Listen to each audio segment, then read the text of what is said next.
ಬರ್ಕೊಂತ ಹೇಳ್ದೆ ಬರ್ಕೋಬೇಕು. ಆಗ ನಂಬರ್ಸ್ ಇತ್ತು ಕೂಡಿಸ್ಬಿಟ್ರಿ ಆಯ್ತು ಕೆಲಸ. ಕ್ವಶನ್ ಹಿಂಗೂ ಕೊಡ್ತಾರೆ. ನಾನು ಅದಾಗ ಹೇಳೋದು NMMS ಬರೀ NMMS ಕ್ವಶನ್ ಥರ ಅಲ್ಲ, ಇದು IAS IPS IFS ಕೇಳಿದ್ರದಲ್ಲ, PSI KS, ಇದು DC, ಇದು ತಹಸೀಲ್ದಾರ್, ಇದು IPS ಹೈಯೆಸ್ಟ್ ಪೋಸ್ಟ್ ಬೆಂಗಳೂರಲ್ಲಿ ಕಮಿಷನರ್, ಇದು IFS ಅಂದ್ರೆ ಇದು ಫಾರೆಸ್ಟ್ ರಿಲೇಟೆಡ್ ಬರ್ತದೆ. PSI ಅಂದ್ರೆ ಸಬ್ ಇನ್ಸ್ಪೆಕ್ಟರ್, ಡಬಲ್ ಸ್ಟಾರ್ ಹಾಕೊಂಡಿರ್ತಾರಲ್ಲ ಅವರು, ಇದು ತಹಸೀಲ್ದಾರ್. ಇದಾದ್ಮೇಲೆ ಮತ್ತೆ ಬೇರೆ ಬೇರೆ ಪೋಸ್ಟ್ ಇದೆ. ಡೆಸ್ಕಾಮಿಗೂ ಬರುತ್ತೆ. ಡೆಸ್ಕಾಮ್ ಕೇಳಿದಾರಲ್ಲ, ಕರೆಂಟ್ ಡೆಸ್ಕಾಮ್ ಅಂತ ಎಲ್ಲ ಬೋರ್ಡೆ ನೋಡಿಲ್ವಾ? ಇವತ್ತು ಹೋದಾಗ ನೋಡ್ರಿ, ಇಲ್ಲಿ ಟ್ರಾನ್ಸ್ಫಾರ್ಮರ್ ದೊಡ್ಡದಾಗಿ ಹಾಕಿರ್ತಾರಲ್ಲ, ಕೆಳಗಡೆ ಹಾಕಿರ್ತಾನೆ ಡೆಸ್ಕಾಮ್ ಅಂತೇಳಿ. ಡೆಸ್ಕಾಮ್, ರೈಲ್ವೆ, ಒಂದ ಎರಡ ಎಲ್ಲ ಕಡೆ ಇಂಥ ಪ್ರಶ್ನೆನೇ ಬರೋದು. ಯಾವುದೇ ಗೌರ್ಮೆಂಟ್ ಕೆಲಸಕ್ಕೆ ಹೋದ್ರೆ ಇಂಥ ಪ್ರಶ್ನೆ ಇರ್ತದೆ. ಅದಕ್ಕೆ ನಿಮಗೆ ಹೇಳೋದು, ಇದು ಕಲ್ತ್ಕೊಳ್ರಿ, ಈಸಿ ಆಗುತ್ತೆ ಅಂತ. ಇದು ನೋಡಕ್ ಕಷ್ಟ ಇದೆ, ಇದ್ರಲ್ಲಿ ಒಂದು ಟ್ರಿಕ್ಸ್ ಇದೆ. ಒಂದು ಗೊತ್ತಾಗ್ಬಿಟ್ರೆ ನೆಕ್ಸ್ಟ್ ಗೊತ್ತಾಗ್ಬಿಡ್ತದೆ ಎಲ್ಲ.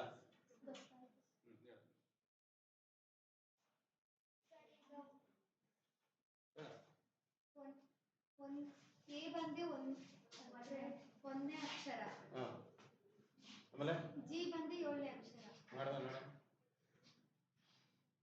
ಮಾಡುವ ತಪ್ಪಾದ್ರೆ ಹೆದರ್ಬಾರ್ದು, ಹಿಂಗೆ ಬಂದ್ಬಿಡು ಮೇಲಿಂದ.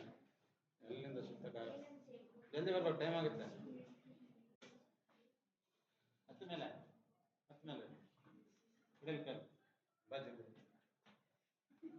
ಸ್ವಲ್ಪ ಡಿಫ್ರೆಂಟ್ ಆಗಿ ಯೋಚನೆ ಮಾಡಿದಾಳೆ, ನೋಡೋಣ ಕರೆಕ್ಟಾಗಿ ವರ್ಕೌಟ್ ಆಗುತ್ತೆ.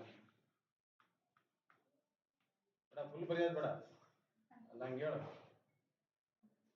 ಒಂದನೇ ಅಕ್ಷರ ಬಂದೆ, ಮತ್ತೆ 7ನೇ ಅಕ್ಷರ ಬಂದೆ ಜಿ.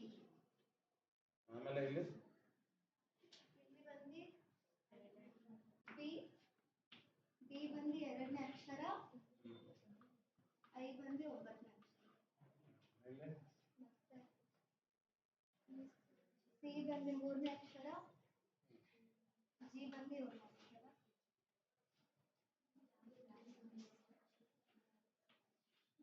4ನೇ ಅಕ್ಷರ ಬಂದು ಡಿ. ಇದು ಡಿಫ್ರೆಂಟ್ ಆಗಿದೆ.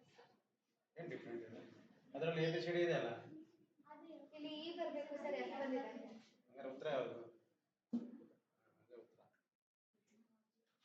ಉತ್ತರ ಹೊಡ್ರಿ ಒಂದು ಚಪ್ಪಾಳೆ.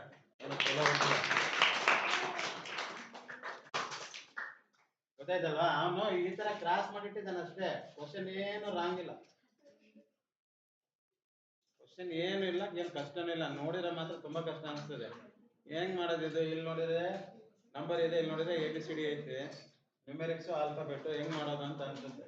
ನೋಡಿದ್ರೆ B 2, I 9, ಇಲ್ಲಿ C 3, G 7, ಇಲ್ಲಿ D ಕರೆಕ್ಟ್ ಇದೆ, ಇಲ್ಲಿ F ಬರಬೇಕು, E ಬರಬೇಕು, F ಮಾಡಿಟ್ಟಿದ್ದಾನೆ. ಹಂಗಾಗಿ ಇದು ರಾಂಗ್. ಹಾಗಾಗಿ ಉತ್ತರ ಇದು ಸರಿ. ಗೊತ್ತಾಯ್ತಲ್ಲ? ಅಷ್ಟೇ, ಸಿಂಪಲ್ ಆಗಿರುತ್ತೆ. ಸ್ವಲ್ಪ ಇನ್ ಡೆಪ್ತ್ ಆಗಿ ನೋಡ್ಬೇಕಷ್ಟೇ. ಬರ್ಕೊಳ್ಳಿ.